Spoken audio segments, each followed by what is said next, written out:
Hello friends, कैसे हो आप लोग। आई होप आप सब बहुत अच्छे हो गए एंड मैं भी बहुत अच्छी हूँ। तो आज हम जा रहे हैं नेपाल बाय रोड। बिहार से नेपाल जा रहे हैं। हम आपको सारा प्रोसेस साथ साथ में दिखाते रहेंगे, क्या लगता है नहीं लगता है, कैसे जाते हैं नहीं जाते हैं, एंड क्या क्या इम्पोर्टेंट है लेके जाने के लिए वहाँ पर, एंड आपसे क्या क्या पूछा जाएगा नहीं जाएगा, एंड बहुत सारी बातें होंगी जो मैं आपको इस वीडियो के थ्रू बताऊँगी। एंड ये मेरा फर्स्ट व्लॉग है यूट्यूब पर, तो प्लीज़ मेरे ऐसे बोलने के तरीके पर मत जाना, क्योंकि अभी मेरा फर्स्ट टाइम है तो बहुत घबराहट होती है कि क्या बोलूँ। मैं कैमरे के सामने नहीं बोलूँगी, क्या लोग सोचेंगे नहीं सोचेंगे, एंड कैसी मैं दिख रही होंगी नहीं। तो प्लीज़ सॉरी इन चीज़ों के लिए, क्योंकि ये मेरा पहला वीडियो है। तो प्लीज़ करो, सब्सक्राइब करो एंड शेयर करो, कमेंट ज़रूर करो। तो मैं आज आपको सब कुछ बताऊँगी, तो प्लीज़ मेरे साथ बने रहिएगा। कला मार के अबै छी।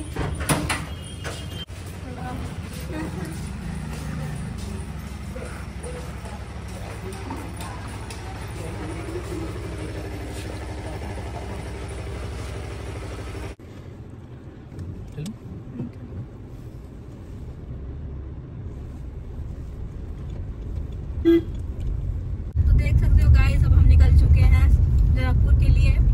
अभी तो मैं अपने गांव से निकली हूँ और ये इंटरनेशनल ब्लॉग होने वाला है गाइस। सही में आपको भी बहुत मजा आएगा हमारे साथ, तो प्लीज सब्सक्राइब हमको जरूर कीजिएगा। और बॉर्डर पे जाके हम लोग दिखाएंगे कि क्या क्या डॉक्यूमेंट्स देने पड़ते हैं अगर आप अपनी इंडियन कार को नेपाल में ले जाना चाहते हैं तो। क्या क्या इंपॉर्टेंट चीजें होती हैं जो आपको अपने साथ कैरी करनी पड़ेंगी, वो सारी चीजें हम आपको साथ साथ में बताते रहेंगे। तो हेलो फ्रेंड्स, अब हम बैठ चुके हैं कार में, क्योंकि अभी हम घर से निकले। आपने मेरे को शुरू में देखा होगा कि मेरा पर्दा क्या हुआ था, क्योंकि हमारे गांव में लोग ऐसे पल्लू रखते हैं मुंह पर, क्योंकि ससुराल में सब यही ऐसे, बिहार सब ऐसे ही होता है, यूपी बिहार में चाहे बंगाल में ऐसे ही होता है। तो ससुराल में भी नई कन्या और मैं ससुराल में नई कन्या हूँ, तो अभी मेरी शादी का टाइम भी नहीं हुआ है, 1.5 साल ही हुआ है। एंड ये मेरी ननद है निधि, एंड वो मेरी सासू माँ है, एंड ये मेरे हस्बैंड है जिसको आप मेरे पूरी फैमिली को आप तो मिल ही चुके होंगे शॉर्ट ब्लॉग्स में, मिनी ब्लॉग्स में जो मैं डालती रहती हूँ। तो इस ब्लॉग में मेरे देवर एंड मेरे पापा जी नहीं है, क्योंकि देवर जी गए हैं स्कूल, एंड मेरे पापा जी थोड़े काम में बिजी रहते तो दुकान पर ही हैं।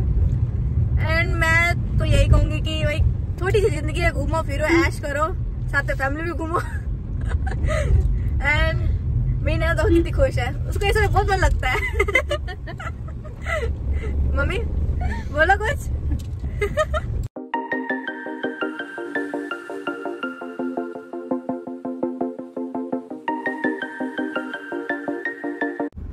बैलगाड़ी गाइस, ये शहर में देखने को आंखें तरस जाती है। सही बात है।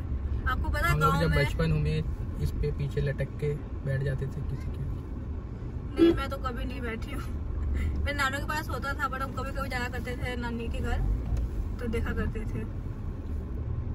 आपको सही में नहीं ये चीजें आपको गांव घर में मिलेगा कि गाय वगैरह, शहर में ये सब चीजें आप एक्सपीरियंस ही नहीं कर सकते। हाईवे पे वो जो आवारा गाय होती है वो अचानक से आ जाती है, लेकिन बैलगाड़ी बिहार में अभी भी लोग बैलगाड़ी कोई लोग यूज करते हैं बैलगाड़ी, नहीं तो ज्यादा लोग अब ट्रैक्टर चलाते हैं, मतलब अपनी गाड़ियों से जाते होते हैं। अब हम लोग पहुंच चुके हैं नेपाल इंडिया बॉर्डर पे, जो कि हम लोग के गांव से सबसे नजदीक पड़ता है, Sonbarsa border. Welcome to Nepal का बोर्ड आने वाला है गाइस। हम लोग बॉर्डर एरिया में ही हैं और यहाँ से राइट लेंगे तो हम लोग नेपाल में, लेकिन उससे पहले कुछ फॉर्मेलिटी है जो पूरी करेंगे।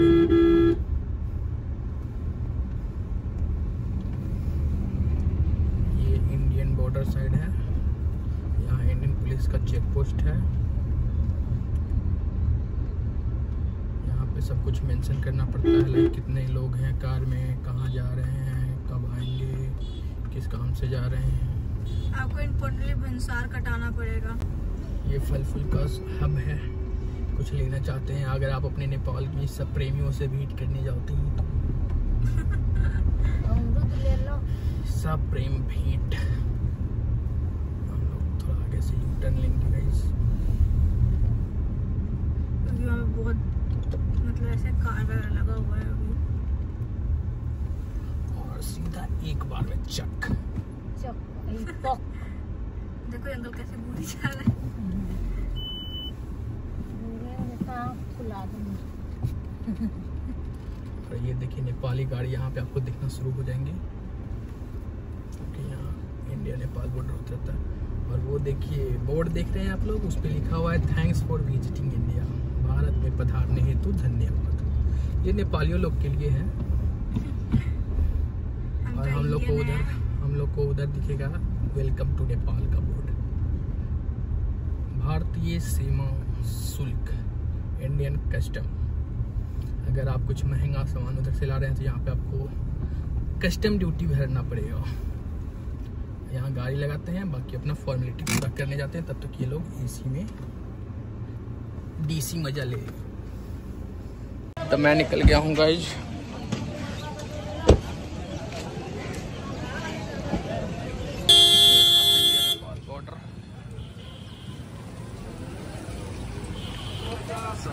हेलो फ्रेंड्स, अभी सौरभ जी गए हैं पुलिस वगैरह से बात करने, जो यहाँ पे बॉर्डर पे रहते हैं।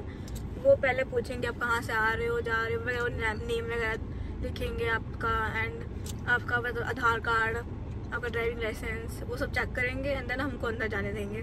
तो बहुत ज़्यादा चेकिंग होती है क्योंकि बॉर्डर शेयर कर रहा है ये जगह। तो ये हनुमान चौक है बेसिकली इसका नाम। तो ये हमारे गाँव से बहुत नज़दीक पड़ता है, तो हम ज़्यादातर हम यहीं से जाते हैं।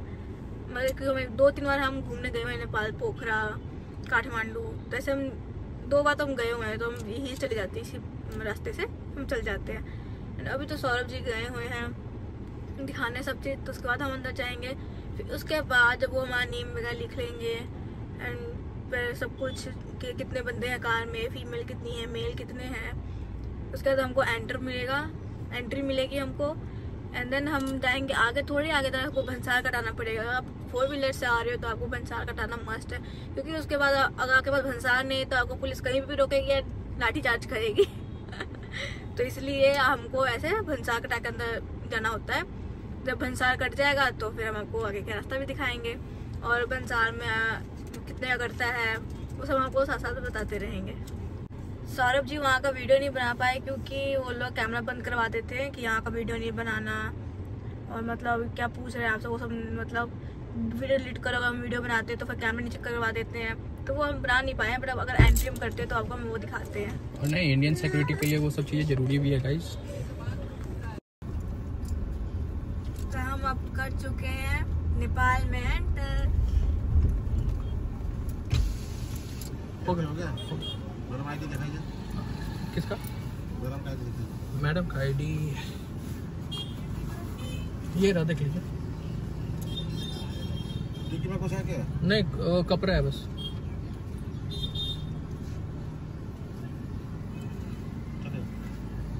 इस साइड में नेपाल का बड़ा सा झंडा, और वहीं पे लिखा होगा बोर्ड वेलकम टू नेपाल। मध्य प्रोविंस पड़ता है ये। नेपाल जैसे इंडिया में अलग अलग स्टेट्स है, यहाँ पे प्रोविंस चलता है। तो ये मध्य प्रोविंस है, फिर आगे और भी बागमती प्रोविंस कुछ ऐसे करके भी है।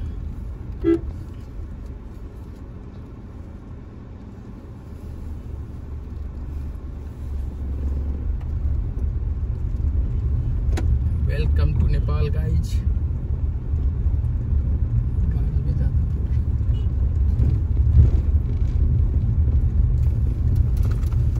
ये नेपाल का यहाँ से कल्चरल हाउस ऐसे ही होता है।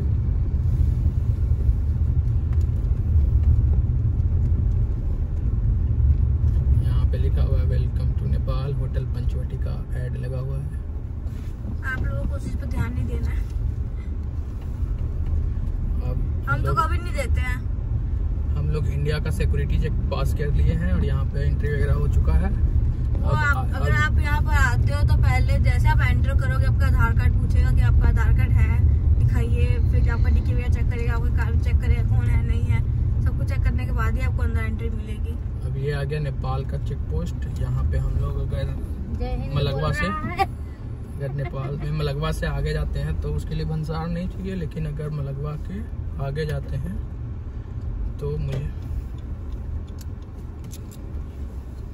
तो हमें भंसार लेना पड़ेगा, जो कि 600 रुपीज पर डे कार का होता है, और बाइक का आई थिंक 300 या 400 होता है per day. Oh my God, यहाँ पे कितनी ज़्यादा भीड़ है भंसार के लिए। आज काफ़ी ज़्यादा लोग नेपाल जा रहे हैं, इसलिए बहुत ज़्यादा भीड़ है।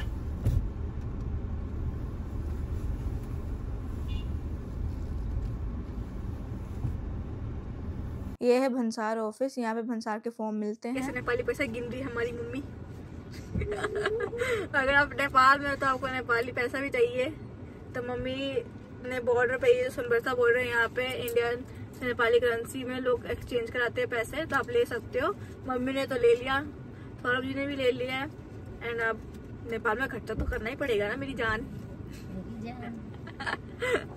तो मम्मी पैसे गिन देगी, मतलब यहाँ भारू और मोहर बोलते हैं। जैसे इंडियन करेंसी को भारू एंड जो नेपाली करेंसी उसको मोहर बोलते हैं। तो यहाँ पे अगर आप बोलोगे उनको, यहाँ सुनबरसा बॉर्डर पे, कि हमको भारू से मोहर करवाना है, कितना बाटा पड़ेगा वगैरह करके, उतना आपको पैसे मिलेंगे। तो एक्सचेंज करा के करेंसी अब हम आ चुके हैं भंसार कराने पर। इतनी ज्यादा भीड़ है यहाँ पर, क्या हो पता नहीं कितना हमको टाइम लगेगा यहाँ पर कोई नहीं, देखते। भंसार फॉर्म लेके सौरभ जी जा रहे हैं ऑफिस में। ऑफिस में ये लोग टैग टूग लगाते हैं, पैसा वगैरह लेते हैं। और ये सौरभ जी भंसार कटा के आ चुके थे। तो भाई अब हम भंसार कटा के निकल चुके हैं जनकपुर के लिए। तो आधा घंटा खड़े होने के बाद मिला है फ्रेंड्स। राइट डाउन भी करवाना जनकपुर। तो हम लोग नेपाल में एंट्री ले चुके हैं officially. Welcome to Nepal guys. आधा घंटा खड़े रहे भाई साहब, इतनी ज्यादा भीड़ थी भंसार के लिए। इतना चेकिंग होता है ना, पता नहीं क्यों अभी इतना चेकिंग होने लगी थी, क्योंकि पिछले बार हम आए थे पोखरा तो इतना चेक नहीं होता था, मतलब इतनी बार एंट्री नहीं करवानी पड़ती टाइम है इसलिए। हाँ, तो अभी बहुत जगह हमको एंट्री करानी पड़ रही है, तब जाके हमको अंदर आने देने जा रहा है। चलो आ गए। अभी है दोपहर का टाइम, मौसम बहुत अच्छा है, क्योंकि अब है थोड़ी सी ठंडी का मौसम, क्योंकि अब थोड़ा थोड़ा सा ठंड पड़ने लग गया है।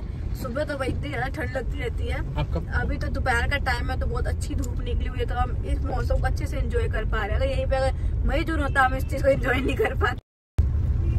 तो अभी आ चुके हैं मलगवा एंड अराइवल का टाइम 2 बजे का दिखा रहा है। अभी 1 घंटा 23 मिनट लगेगा हमको।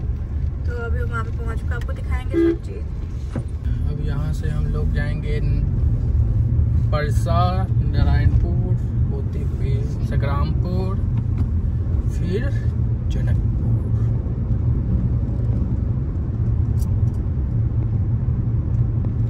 यहाँ से लेफ्ट लेंगे, बस यहाँ मलगवा तक ही अच्छे रोड थी क्या, इसके बाद ये खटखट रोड आ गया।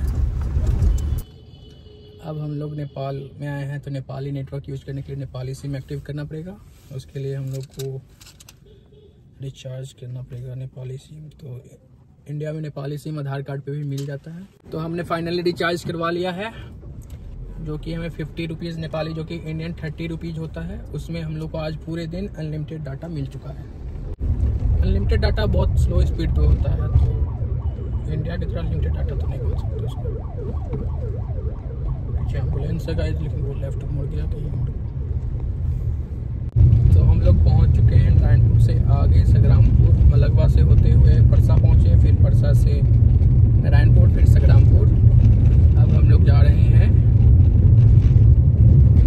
आगे जनकपुर वाले रास्ते में, और ये इस रास्ते में हम लोग 2-3 बार आ चुके हैं। ये प्रोल स्थान वाला रास्ता है।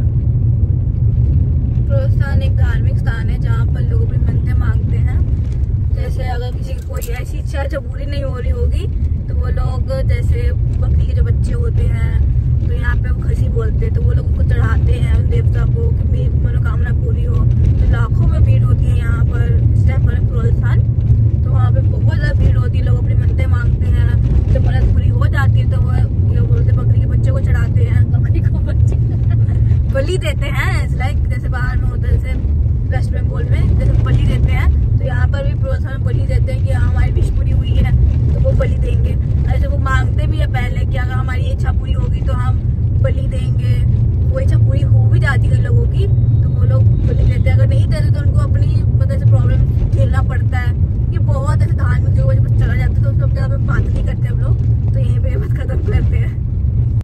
Thanks for watching. आज के लिए इतना ही। नेक्स्ट वीडियो में हमने जानकी मंदिर एक्सप्लोर किया है, इसलिए हमारे साथ बने रहिए। लाइक कीजिए, शेयर कीजिए, सब्सक्राइब कीजिए।